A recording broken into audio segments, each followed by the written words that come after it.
It is super cold and windy today compared to like yesterday and the day before. It was like 66 degrees. Yesterday, was that just yesterday? Oh.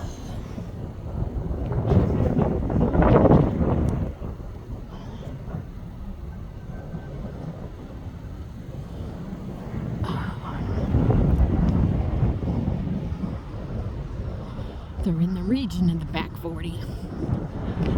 And they're letting me check them out. Let me check you out. Nobody has antlers here anymore. Not for a long time, right? These are bucks. These are young bucks. Yes, you're young bucks. Yes, you're young bucks. Oh my gosh. I have their attention.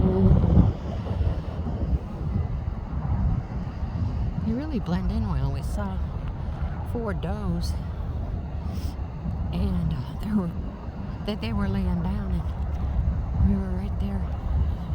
It took a long time to see them. One was standing. We were looking at the one standing, and there were 4 laying down. Not 30 feet away. It was funny. I completely missed them.